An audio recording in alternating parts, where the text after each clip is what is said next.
You guys are a rowdier crowd than Lifelines, the recovery program I do on Fridays. I love it. All right, if I can have everyone please be very quiet now.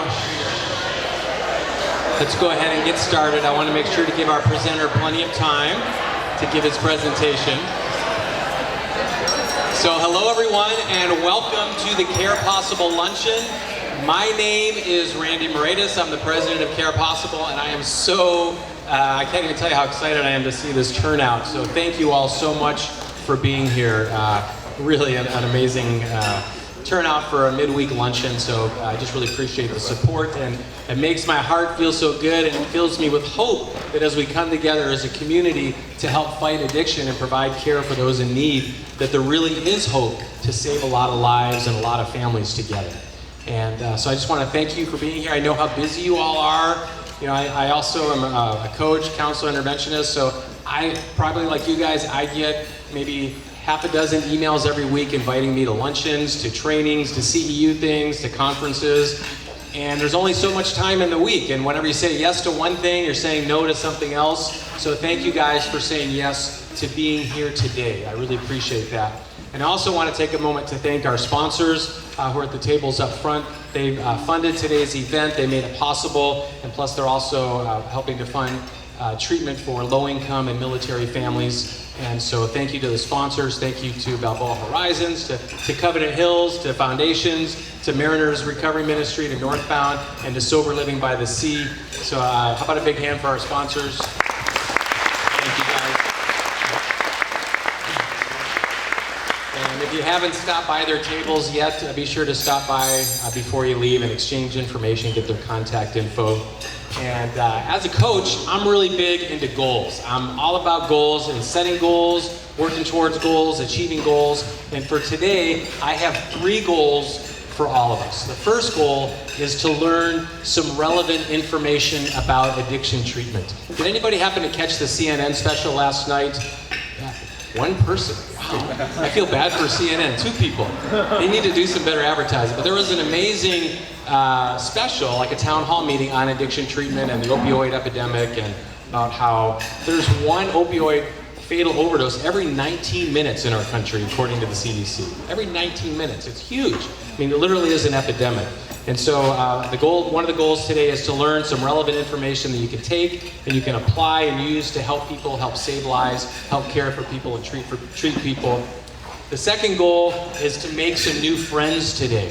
So I don't want any of you leaving here today without meeting at least one new person, making some new friends. I encourage you, don't be shy about giving out your business cards or asking other people for business cards, even if that's out of your comfort zone. Make some new friends. Maybe that could be great personal friends. Some of my very best friends are in this room today. There are a lot of great people in our industry and what we do. But make a new friend that could be a personal friend or even a strategic business partner. So make sure you do that while you're here. And then the third goal for today is to make sure everybody understands what CarePossible is all about. So in a nutshell, CarePossible is a nonprofit foundation that provides free mental health and addiction care for low-income and military families. We have a vision of making it so anyone who's ready for help, who wants help, can get help. Our goal is to prevent overdose, to prevent suicide. We've treated a lot of veterans. We've treated even active duty military who didn't want to self-report to their superior officers for fear of reprisals and hurting their career.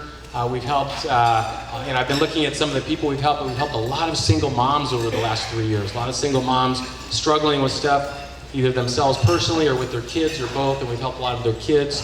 So that's what we do. We provide care, and along the whole continuum, from counseling, coaching, therapy, psychiatric help, to detox. We help pay for sober living.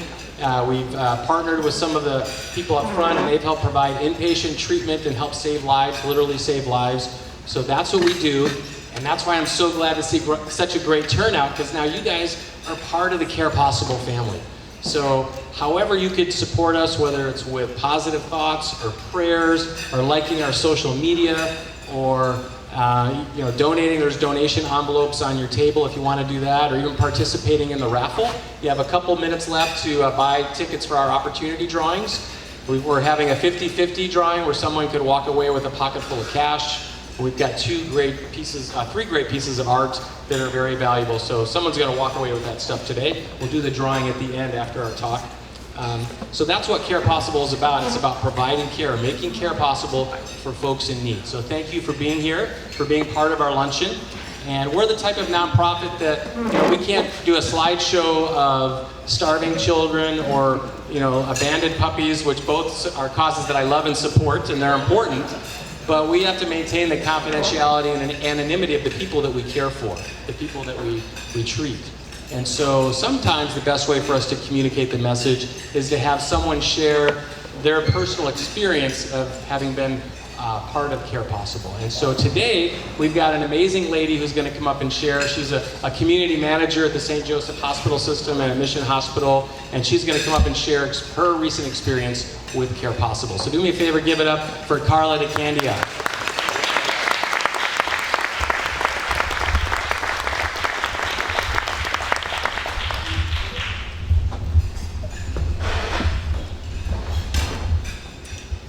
Good afternoon.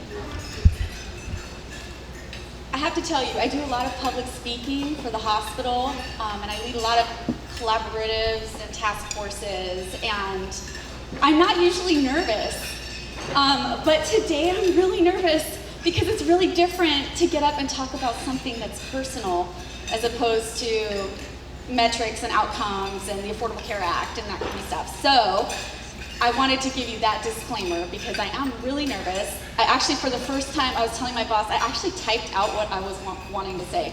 And like, Randy, you know me, this is like so not me.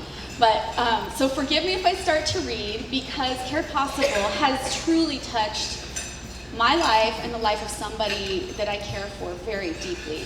So I'm not wearing waterproof mascara. I'm going to try not to cry because this really could be disastrous and ugly. But bear with me if I end up having to read a little bit to preserve myself. So I had the pleasure of meeting Randy about a year ago through my work leading community initiatives and facilitating a health ministry partnership. And Randy was there on behalf of the program that he runs at the Crossings. And his passion for serving was so obvious. And the mission of the program was so meaningful that we started sharing it with all of our partners and really promoting the program as another community resource because in my work at the hospital, I work primarily serving the poor and the underserved, the uninsured, the undocumented. So this is a really valuable program for any of those people. But then CarePossible touched me personally. And I'm here to tell you that story because it's a story of a veteran who cannot be here to tell you his story himself.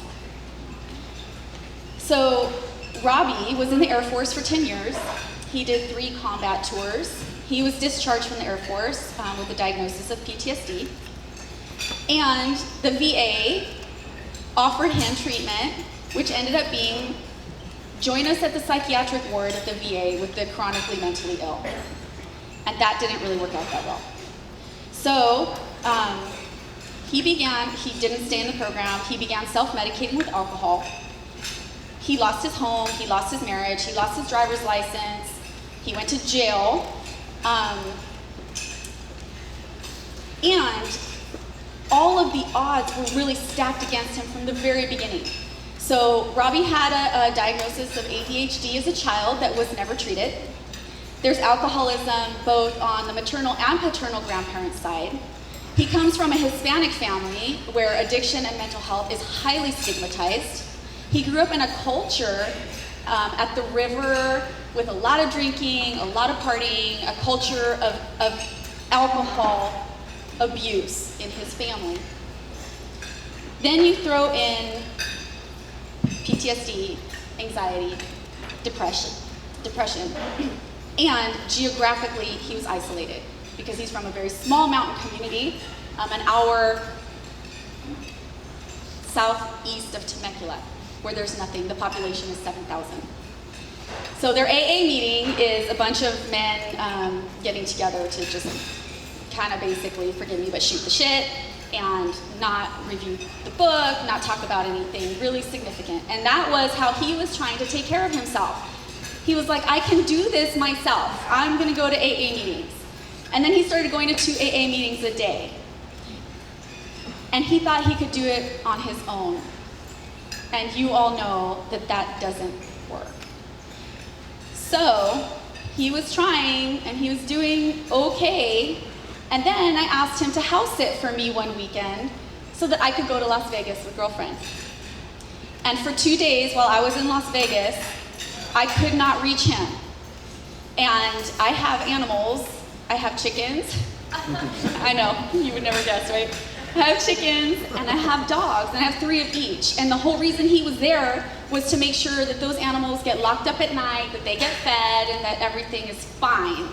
So when I couldn't reach him, and I'm in Nevada, and I have no control over my flight options, and I'm stuck there, and I'm worrying. I'm like, is he alive? Are my animals alive? Did they get eaten by possums in the middle of the night?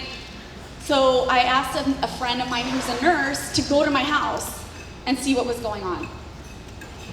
She got there. He was passed out. He had been passed out for pretty much 2 days. He was barely coherent. He was unable to respond to her. She called me and she said, you know, he has a heartbeat. He's breathing. He can't respond to me other than grunting, and he isn't even able to open his eyes. So I'm just gonna say, let him sleep it off. And by the time you get home tonight, he should be fine. Well, when I got home that night, he was still drunk. And obviously, he wasn't gonna be staying there. So he walked 3 miles to a hotel and drank some more. And in the morning, I texted him because I had, over the few months prior, sent him resources, including the CarePossible application and information, but he hadn't taken any steps toward that. So in the morning, I sent him one final text, and it said this: if you want help, call this number. His name is Randy, and the number is 949-303-8264. And that was it. A few hours later, he walked back to my house, 3 miles more, which later he told me, he was like, that was horrible, I felt like a hobo. Like, okay, well, good for the record. He showed up at my house and he was drunk again, because he had been drinking again at the hotel in the morning. And so he told me, oh, I talked to Randy. And I said, oh, what did he say? But he couldn't remember. And then I thought, oh, he probably didn't even talk to Randy. But I was like, well, just go lay on the sofa, you know, whatever. So a few hours later, Randy called. And this was not just a life changer for Robbie, it was a life changer for me. So Randy called. Robbie was still drunk, so he put the phone on speaker. And Randy didn't know how well I knew Robbie. He knew that I referred him, and that was it. Presumably, Randy, you didn't even know that I was there when you called. So Randy called, and Robbie put it on speaker, and I think it's because he knew he wasn't going to remember anything that was said. And so Randy said to him, brother, I found a place for you to go for 90 days. It happened to be at Northbound. They're going to take you for 90 days, and they're going to give you the help that you need and that you're looking for. And then there was silence. Robbie couldn't even speak. He was so choked up. And Randy, in his wisdom and compassion, said to him, take this opportunity and consider this a gift from God, and make the most of this that you can. And the only words Robbie could say was thank you. And then Randy said, Holly's gonna call you tomorrow. She's gonna tell you what to bring. She's gonna tell you where to go. She's gonna tell you what to pack, what not to bring. And all Robbie could say was thank you. And so they hung up, and Robbie fell to his knees in my living room and started sobbing. sobbing and thanking God out loud, thanking God for helping him. In that moment, I knew why I ended up at Mission Hospital. I knew why I ended up crossing paths with this man, Randy. I knew in that moment, this is why I met Robbie. This is why I was put in his path, was to help him connect with an opportunity that he would never have had before. His emotion was palpable. I have never had such a strong sense of purpose in my entire life. So the next day, everything played out just like Randy said. Holly called, she told him what to do, she told him where to go. He checked in, and he's had over 70 days sober now. He has a week left at Northbound, and he'll be leaving there on May 23rd. He has taken advantage of their college-bound program and has enrolled to get his KDAC certificate because he wants to help other veterans who are in a similar position. So,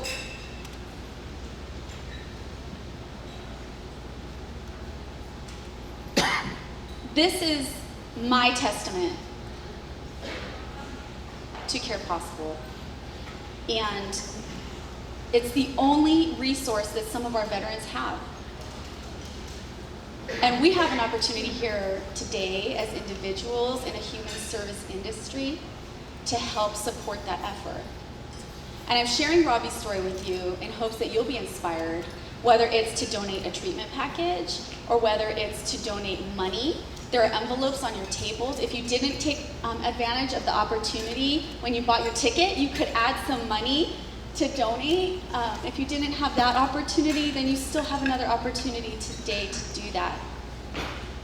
I do want to read something to you, Randy, because I saw it on Facebook, so of course it's totally legit and real and meaningful. But I thought of you when I saw it. Maybe love is when someone arouses your heart in ways that no one else did before. Maybe love is the ability to connect to the good pieces of yourself, the ones that are not always so visible. Maybe love is your recognition and amazement and being surprised at how much care you're capable of giving, the amount of worry you can have, the fervent desire in wanting the best for another person, and your ability to lift them higher. Maybe it's really that simple. To really love is to connect to the goodness in you. And Randy, through this project, through your vision, your goodness is shining so bright. And you are making such an incredible difference to so many people, not just the people in treatment, but the families around them, the friends around them, the children they have. So thank you from the bottom of my heart for helping somebody that I care so deeply for. And I have a thank you note that he sent to me this morning that I'd like to give to you after. And he also wanted me to read this to you guys. He emailed this to me this morning. To all in attendance today, first off, thank you for showing up and taking the time to show your support for CarePossible and for Randy. I sent a note to Randy thanking him and telling him I wish I could be there, but I'm finishing up my treatment at Northbound. This has been, by far, the best decision I have made in my life. None of that would have been possible without Randy and CarePossible. If I didn't receive help from this great organization, things would have been extremely grim. So please, all of you, help CarePossible, help Randy, donate to help another veteran like me. There are thousands of us that are unable to help ourselves. This is where CarePossible can help us, and your donation, whatever size it might be, can help prevent a veteran like me from becoming a statistic. Many thanks, Robbie. So again, thank you to all of you for what you do. You are changing lives. Randy, you are changing lives. So thank you very much for everything. Thank you to Northbound for your generous donation and amazing program. And to those of you who I've met before and that I've met today, thank you. You're making a difference and it matters. So I will turn it back over to Randy. Thank you for listening.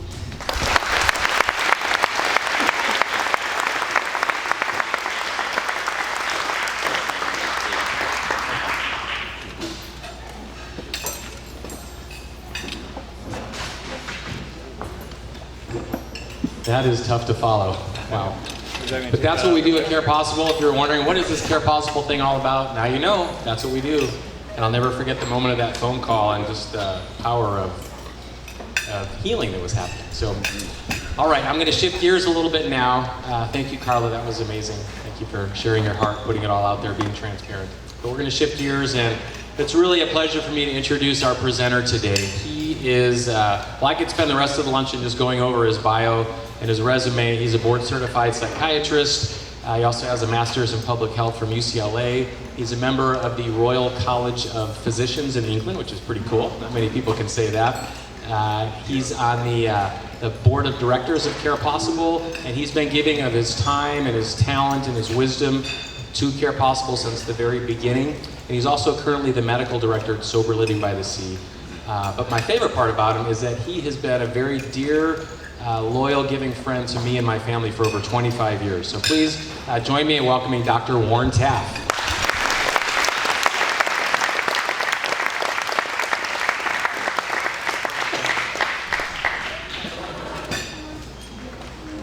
Good afternoon, and I hope that with or without the help of pharmaceuticals, you are, Jonathan, first slide. Hopefully, to block the euphoric effects of alcohol and opioids, relieve the physiological cravings, help to normalize body functions, and they are all approved by the Food and Drug Administration. As Randy happened to mention about the CNN program last night, and President Obama just recently came out, I don't know if some of you are aware about that, about putting a lot more money into research about using medication to help quell this opioid epidemic that's rampant within the United States. It's estimated that over almost 2 million people have had an opiate abuse disorder related to prescription pain relievers. I don't know if any of you happen to see the 60 Minutes program within the last, I think it was the month, about the epidemic in Ohio. And this MAT has proven to be very effective, not only reducing the need for detoxification, but also providing a comprehensive tailored program involving medication and other therapies. So the ultimate goal is to help the patient survive, obviously, to increase retention and treatment, decrease opiate and other illicit criminal activities, increase their ability to gain and maintain employment, and also to improve birth outcomes, and we might also say to decrease the spread of sexually transmitted diseases. It's unfortunately, though, very underutilized. The SMA-HSA's treatment episode data has shown that the proportion of heroin admissions that have included receiving medications unfortunately fell. And a lot of this happens to be due to a lot of misconceptions about MAT. And the biggest misconception is that we're substituting one drug for another one, that we're addicting people from one substance to another. And obviously that's not accurate. The FDA has approved several different medications to treat both alcohol and opioid addiction, and I will go over them specifically, but in general they relieve withdrawal symptoms and the psychological cravings that cause the chemical imbalance in the program. These programs provide a safe and controlled level to overcome the use of the abused substance. Some of these substances or medications I'm going to refer to you may have heard of. Some of them I hope you're using. Some of them you may not be aware of, and it will also give you some insight into the amount of research that's going into it. Obviously, the one that probably a lot of you have already heard of that is naltrexone, Vivitrol, which is an injectable. It's a time release in which the patient is given it once a month, which helps to reduce alcohol cravings and reduces the urge to drink again. It's also in a pill form known as Revia. Obviously, we don't give it to the patient while they're still drinking, but combined with other treatment therapies, it tends to reduce cravings and helps to maintain abstinence. And obviously, most of you have probably heard about antabuse, which is effective, but unfortunately, a lot of patients know very well that if they stop using it or stop taking it, they can start drinking again. And we also have another medication that we call Camprol or Camprosate. Again, when the patient's already abstinent, it helps to decrease the physical and emotional effects that the individual goes through, and helps the ease in which they can maintain their sobriety and recovery. Methadone is also obviously well known as an opioid. It is still effective. The only negative is obviously patients have to go to a clinic almost on a daily basis, which is why we tend to use more often the naltrexone. That is obviously, I went backwards somewhat on it by showing you that we are using naltrexone with alcoholics, but we also use it obviously with the opiates. Buprenorphine is the opioid agonist that tends to compete at the neurotransmitter level, and that helps the opiate-addicted individual stop their use and avoid some of the withdrawal symptoms. Suboxone is the combination of that medication plus naloxone, and they're either dissolved under the tongue or sublingually, or sometimes there's a new product that you can actually put into the side of the cheek. And again, that helps significantly in reducing withdrawal symptoms as well as helping to maintain sobriety. There is obviously a lot of research going on for stimulant dependence. There is no, at this point, FDA-approved medication for it, but I thought that it would be interesting to you to see the amount of work and effort that we are looking into it. And we're talking about meth, cocaine, etc. The amount of amphetamine dependence that we're seeing is increasing phenomenally around the country because it's easy to get, very cheap. And the dropout rates for cocaine dependence treatment programs is much higher actually than for alcohol and heroin. And the cocaine withdrawal symptoms, which most of you or some of you are probably quite aware of, are very difficult to overcome and really lead to a lot of relapsing. The two that we use, some of you may have heard of modafinil or Provigil. At this time, it's only approved for the treatment of narcolepsy. It is a mild stimulant, so it helps to reduce some of the cocaine withdrawal symptoms, and it has been shown in several trials to improve abstinence, and it promotes wakefulness, and unfortunately can sometimes cause insomnia. We also use the old-fashioned Inderol, which is a beta blocker that some of you have some experience with in treating anxiety, but that also reduces the adrenaline impact, the adrenaline neurotransmitter impact, which reduces the anxiety and agitation, and that is also helpful in getting them off the stimulant. There is also now some strategies that we're using with gabapentin. GABA transmitter that helps promote and inhibit the effect of dopamine.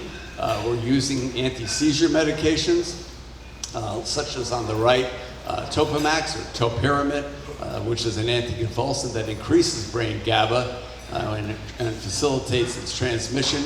And we're experimenting with that a lot these days.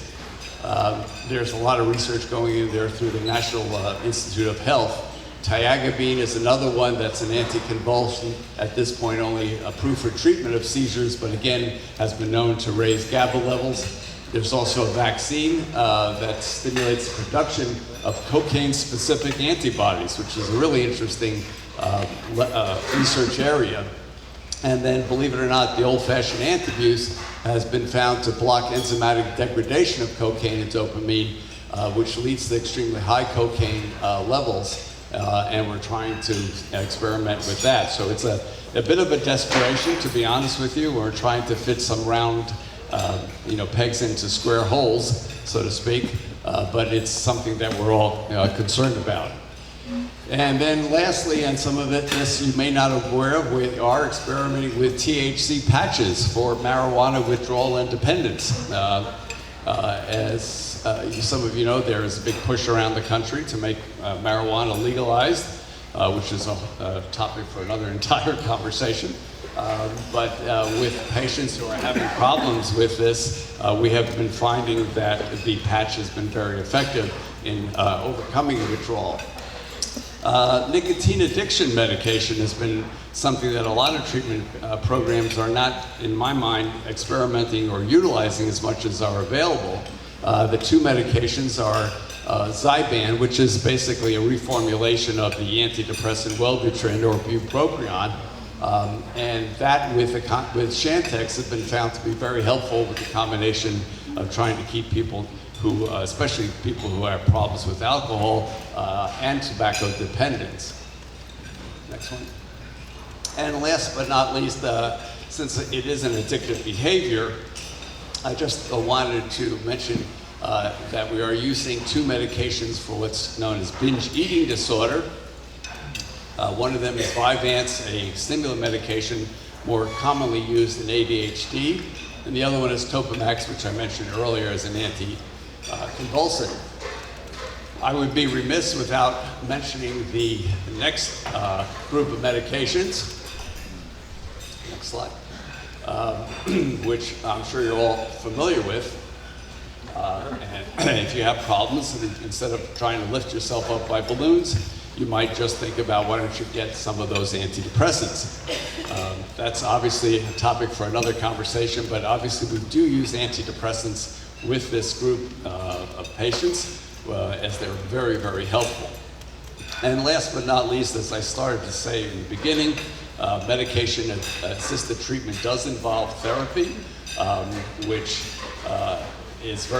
we feel is absolutely vital to be a part of, but we also know that there are some reservations in using therapy, and we know that we have to get a patient who's willing to accept it, as opposed to spinning a wheel and seeing who is to blame for the inability to accept personal responsibility, your father, your mother, or society.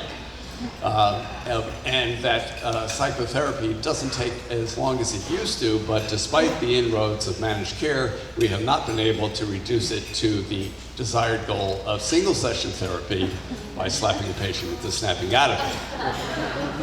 So I've blasted through that because of a rather limited time frame, but I've left about 10 minutes for you to answer any questions that you might have, or I've stunned you into silence. Anyone?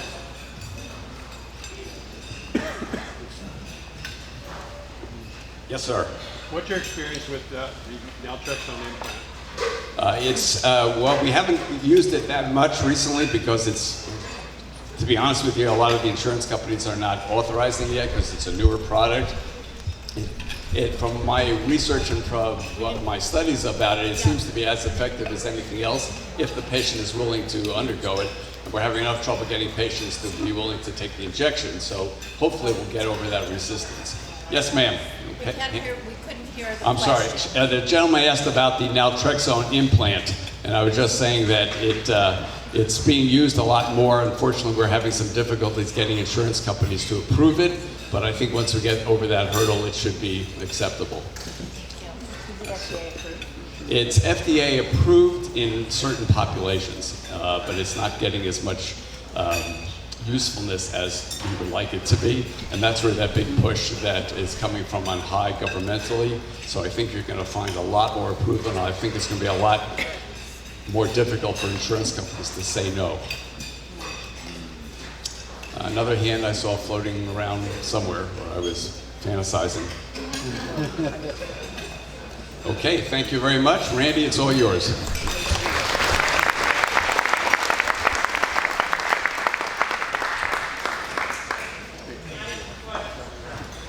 Sorry, there was a question. Sir?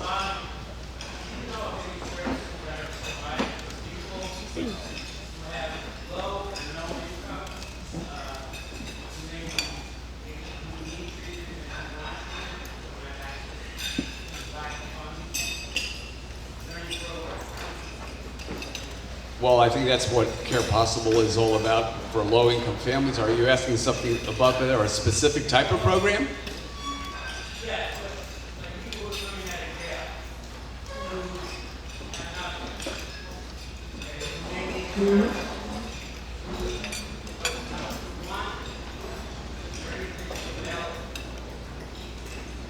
I'll have His Highness address that.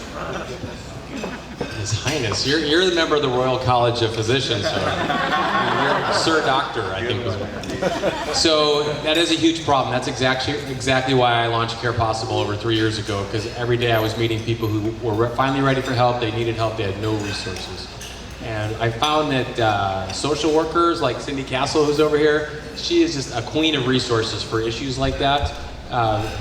People like Carla, she has amazing resources where there are free things available. If people apply on CarePossible's website for help, then we'll do our best to try to help them with what they need, whatever the need may be. So there are some things out there, and then of course there's free programs that most people know about, like Salvation Army, U-Turn for Christ, Teen Challenge for adults. There are some free things out there, but not enough. There really should be more. So that's a great question and a great need. Okay, well, it's now time for our drawing. Would anybody like to win some prizes or some cash? So if I could have my trusty assistants bring forward the prizes. Go ahead and pull out your raffle tickets. And in this awkward pause, I would encourage you to maybe check out the CarePossible donation envelope at the center of your table. Great opportunity to do that. So what do we have first? Okay. So first up we have, this is a signed, numbered print that's worth $1,700. $1,700. So someone's going to go home with this. And tension is building. I'm reaching my hand in. And the winner is, the last three numbers are 233. 233. Who has number 233? 233. I hear a lot of O's. You don't have it. Anybody? Someone? We have a winner? All right. Come on down. Denise is the winner. Congratulations. Come on down, Denise. Very cool. That's right. Called Quiet Afternoon. Enjoy. Everybody give Denise a big hand. Congratulations. All right, this next print, also signed and numbered. It's called Moonlight Music. It's worth $1,900. If you go to buy this online right now, it's $1,900. The winner is, you can do a drum roll at your table if you want. Thank you. And the winner is number 232. Number 232. We have a winner? We do? All right. Sharon, come on down. No, he's mine. I'm not. Congratulations. I'm Colleen. Hi, Ira.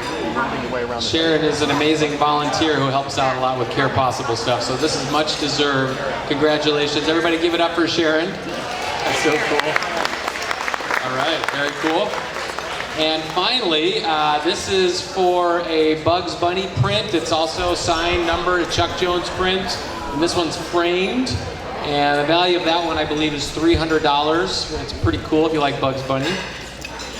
The winner is number 302. Do we have number 302? Yeah.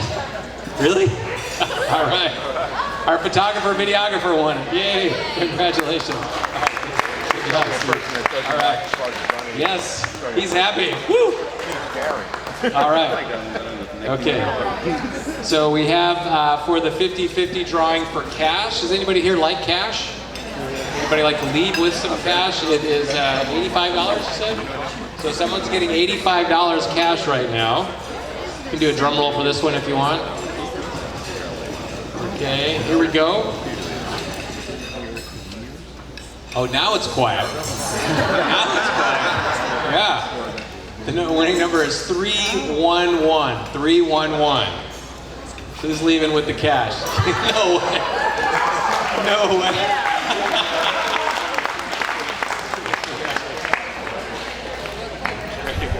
So just saying that you're welcome. Thank you, Paul. He won the TV at our salute to the military before. So that's awesome. Thank you guys for helping out with that. So as we wrap up here, I want you to enjoy your lunch. And then remember our goals. It was to learn something, which you just did, some technical stuff. And you might need to check with the front for those of you doing CEUs to check out. And then the second thing, make some friends. So don't leave here without getting some cards, without making some new friends. And if I haven't met you yet, I'd love to meet you. I'm just going to hang out in the back for a while. So I would love to meet you personally if I haven't met you. Thank you, Carla, for sharing your heart and your story. And thank you, Dr. Tapp. How about a big hand for Dr. Tapp for sharing his wisdom? I feel like I just had a brief speed session of med school. It was good. Good stuff. And thank you all for being here. God bless you all. Have a great rest of the afternoon.